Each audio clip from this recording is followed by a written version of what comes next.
Hey everyone, welcome to Reddit Readout. Today we are checking out ProRevenge. Story 1. Hoisted by his own petard. I have a friend called Carrie who just broke a story to me.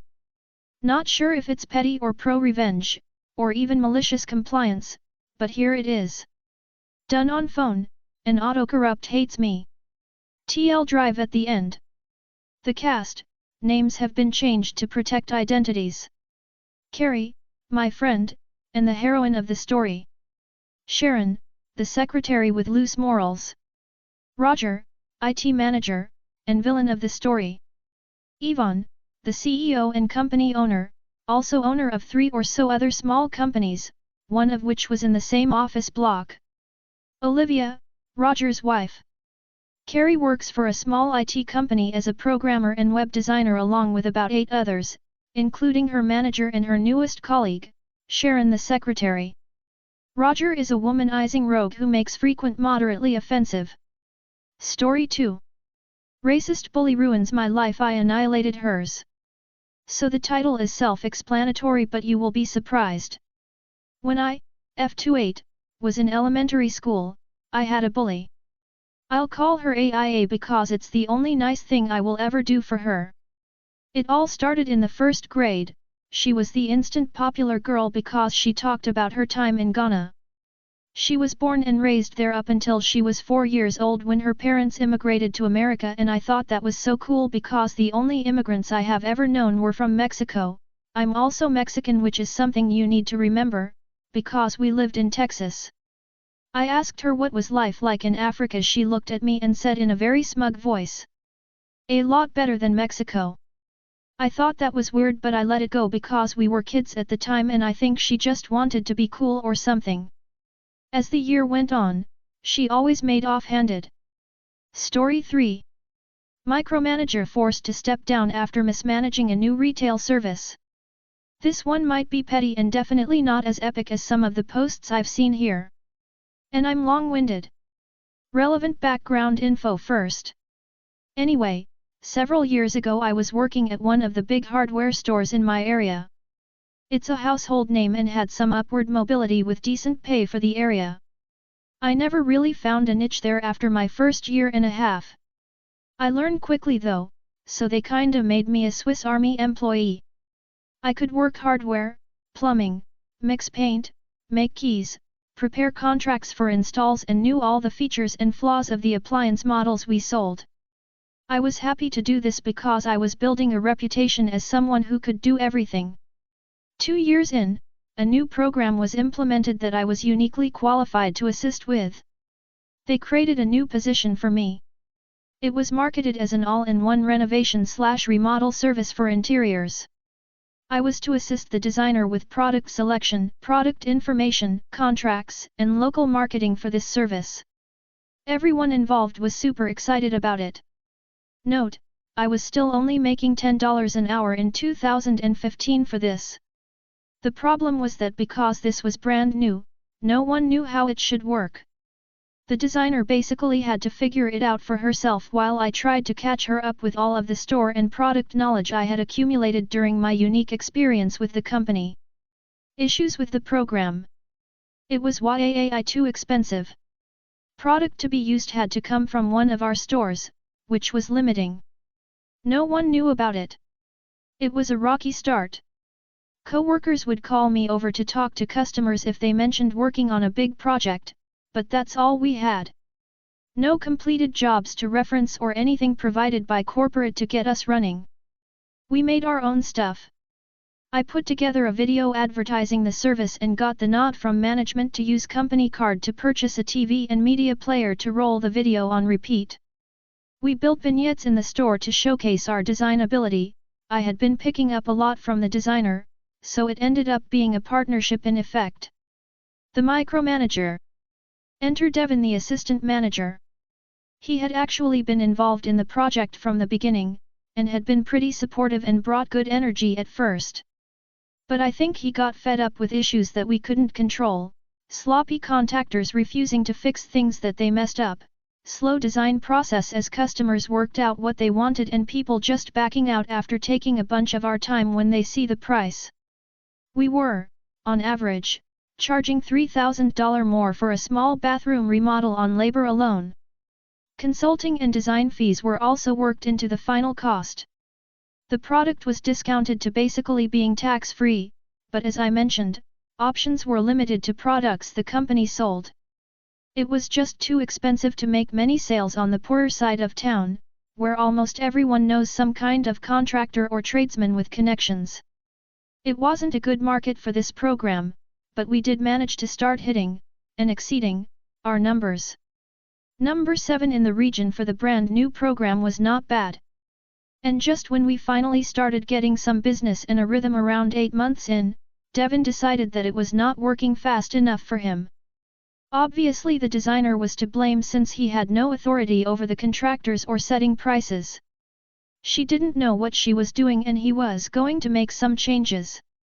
He honestly didn't do much besides hover, bring bad energy and make terrible suggestions. He didn't understand the scope of what we had to do to get a customer out the door and happy.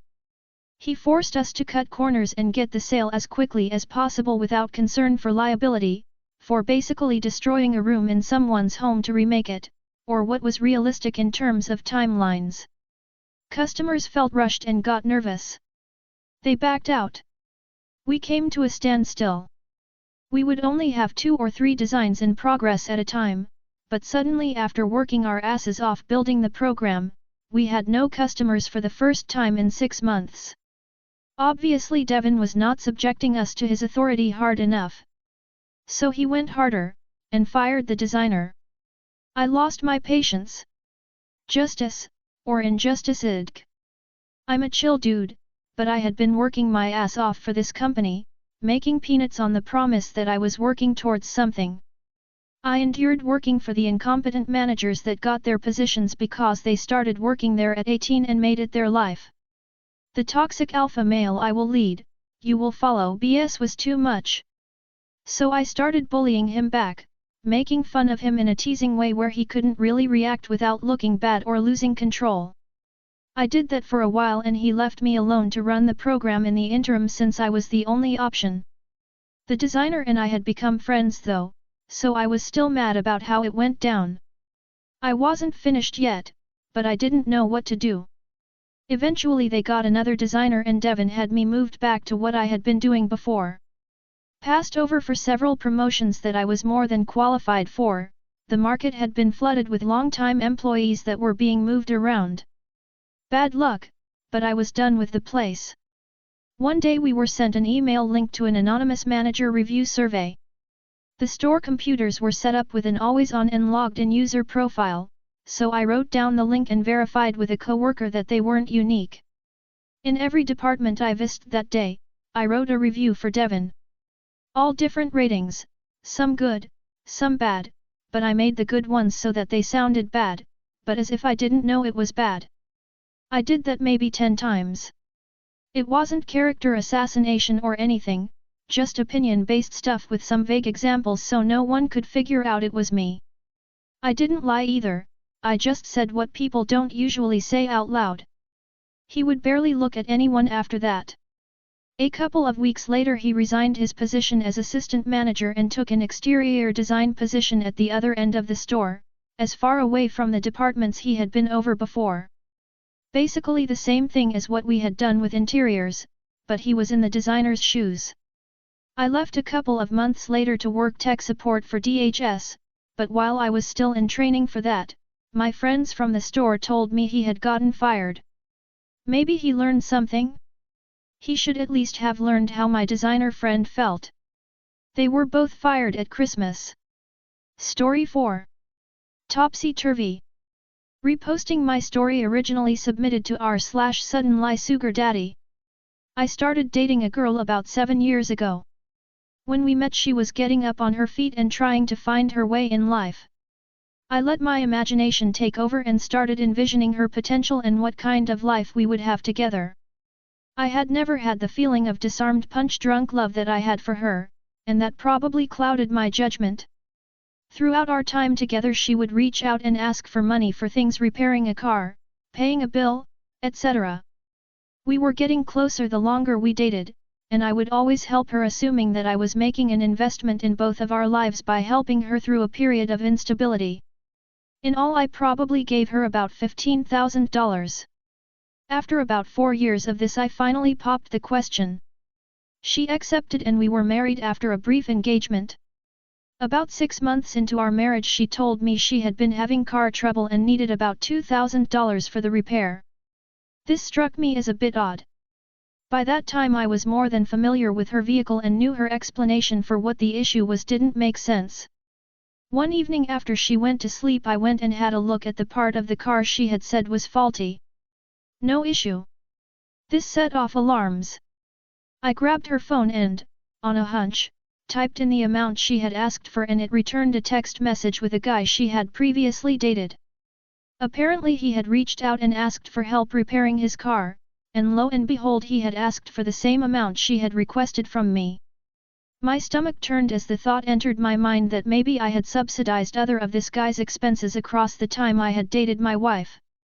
As I read through the messages further, I realized that this guy was the Lester Diamond to my Sam Rothstein, and I had been played like a fool. Look up that reference if you're not familiar. I had spent my entire relationship as a proxy sugar daddy. I thought on this for a few weeks and tried to figure out what to do next. These sacrifices were not insignificant to me. I had been working as a surgical resident for much of our courtship, making very little money and working long hours to form a strong, solid foundation for our future. This was devastating, and I realized that I couldn't reconcile the situation. Once I had cooled down, I waited for an evening. My wife went to bed early and I got into her phone. I caught up on the most recent messages she and her paramour had sent one another. Then I initiated a conversation with him. I posed as her and told him she had been drinking, she is a recovering alcoholic, and that she needed to get some things off her chest. I didn't go overboard, but I did send messages to the effect that she was not over him and that her affections had grown since marrying me. I all but teed him up to move in for a relationship with her. I then abruptly ended the chat and asked that we not talk about the conversation again in order to avoid furthering her relapse, but that we both keep in mind what we had spoken about and see if we could make a life together work. I then deleted the texts from her phone and hoped the two would proceed forward together. They did. I kept an eye on the texts for the next few months and progressively saw things heat up between them until it looked like she was committed to leaving me. We didn't have many assets together at the time as I was still finishing a surgical residency, so I knew the divorce would be quick and painless and that we would go our separate ways and she would start a new life with the guy whose underachievements I had been funding. So I filed for divorce and had her served papers. I was generous with the $10,000 in assets between us in order to make the split as quick as possible and went on our ways to begin life anew. And you'd think that is the end of the story, right? Oh no, friend, you see, Mama didn't raise a kook. In our state, not only are assets separated upon marital severance, but so are debts. And medical school is fucking expensive, really expensive, $250,000 expensive.